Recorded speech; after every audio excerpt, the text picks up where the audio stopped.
How's everybody doing today? Has everybody had celery juice or their heavy metal detox smoothie? I haven't had my heavy metal detox smoothie yet. I have. I'm ahead of the game. Bam, she's on it. The reason we're here is we have been using Anthony William, the medical medium's protocols to reverse Gigi's ADD and autism. And we've been doing his protocols for 2.5 years. And Totally reversed it. It's totally gone. So yeah. And it kind of just occurred to us like a week and a half ago, like, wait a second, where did all those symptoms go? And they're all gone. And so Gigi got inspired to get online. And we have coordinated, and you guys would like to hear how we did that. So we're going to share what we know. But I thought we would start first by letting Gigi tell her story of what it was like to be she was PDD, autism, high functioning, and so she was also highly gifted, so she knew how to compensate, and it created a lot of very complex social situations. Anyway, and the ADD was her whole life, was her having a hard time sitting still. But she was about, let's see, I wrote it down. She was 11 when we finally got the diagnosis of PDD autism. Up until then, it was us just trying to we were pulling our hair out, not sure what was going on. So some of the common questions we've gotten is people wanting to know your social challenges. Okay, so I would do something, right, that I thought was totally fine. Because I had foggy brain, intense memory issues, and I couldn't process what people were telling me. All three of those things combined made it impossible and very difficult all the time. Because if let's say, I don't know, what's a random example? I don't know. You keep going. You're doing great. If I wanted like some candy, right? Here, can you not? If I wanted trying to figure this out. If I wanted some candy, right? And my mom said, "No, don't have any candy." I would say, "Okay." But I wouldn't process it. I wouldn't hear it. I wouldn't remember it. And so I would go get candy because I didn't remember hearing otherwise. Right. You know, so I would go get candy, and then all I would remember was I did something and I got yelled at. I did something that I thought was totally fine and I got in trouble. And then I did something else I thought was totally fine. So it felt like everything I did I got in trouble for, which is crazy because that's so maddening. It's maddening because you think that you're doing things right. Like, eventually I just stopped trusting myself. That's a whole nother story I can go into at one point, though. But all I knew was what I felt in that moment emotionally. So I was living these emotions in the moment, but I wasn't remembering anything else. You know, I wasn't connecting other dots. I wasn't connecting dots socially. All I was aware of was internally how I felt. She was so highly gifted, she knew how to overcompensate. Like, she learned she was making a mistake, and then she learned how to hide the mistake. But she would keep repeating the mistake. I didn't understand what the mistake was. I just knew I was doing something wrong. Right. If I knew what the mistake was, I wouldn't have done it. Exactly. So it was about age 8.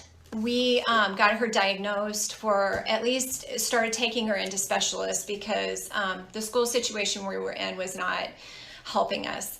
And so that's when she got diagnosed with dyslexia and dysgraphia and dyscalculia. And I said, can you please test for ADD?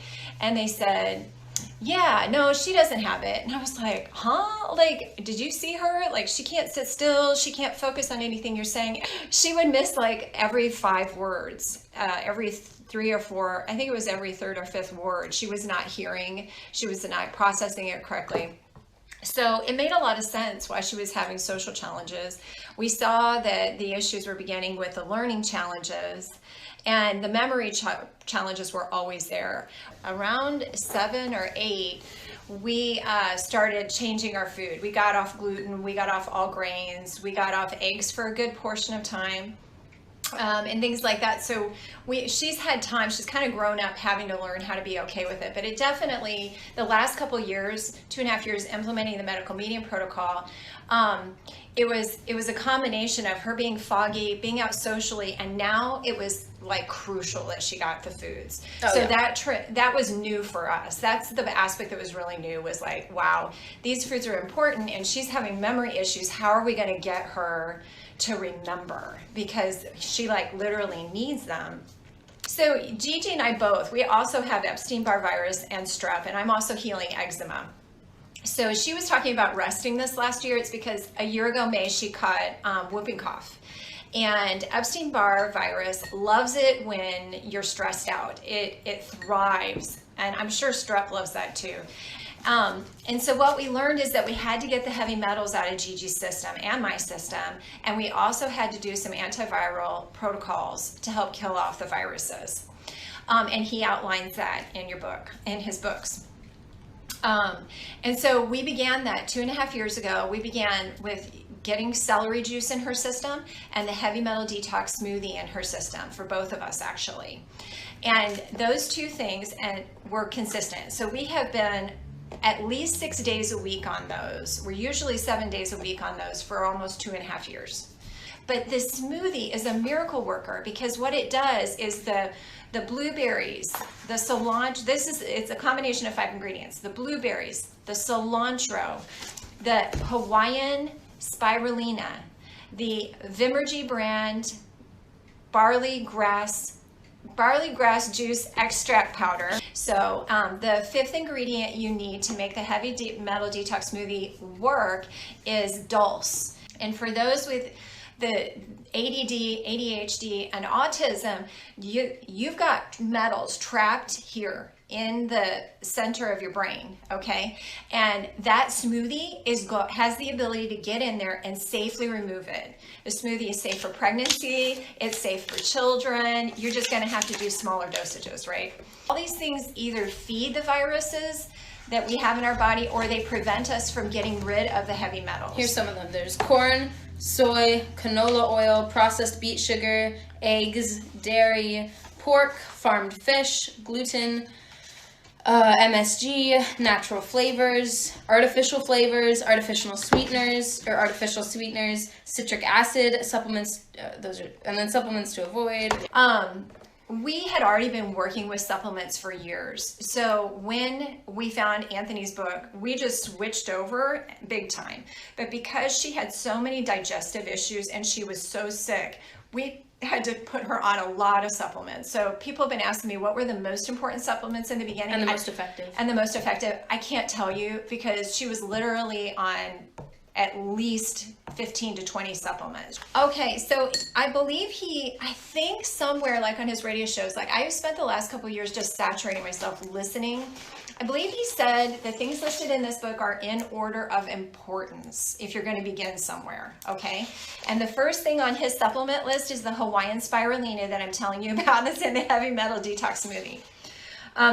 The next one is vitamin B12. And everybody is deficient in this. So it's vitamin C. I can't tell you the dosage. Just get it. That's great. It's going to build the immunity. This is zinc. Everybody on the planet needs zinc as well.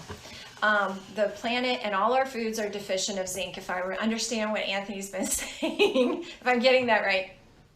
So get zinc, but she likes to recommend autistic families, ADD, ADHD families to begin with zinc because oftentimes it will help kids be more open to trying new foods. All right. Oh, and then someone was asking me about fish oil. I wanted to comment on that because she was having a lot of results with the fish oil and wondered about a vegetable-based one. And I want to tell you, yeah, you want to go get the vegetable-based one that he has listed on his website. And the reason for that is anything fish oil-based is crazy heavy with mercury. But the one thing we did find is we both had to lower our fat intake significantly. So, and I've been 100% fat-free for at least 6 months now. And we try to eat mostly raw all day, except we do have some cooked foods at dinner, like artichokes or potatoes, sweet potatoes, Yeah, the squash. most fat that I have in a day is 3 tablespoons, but I'm trying to cut back, but oh my gosh, it just tastes so good. Well, not everybody needs to cut back their fat.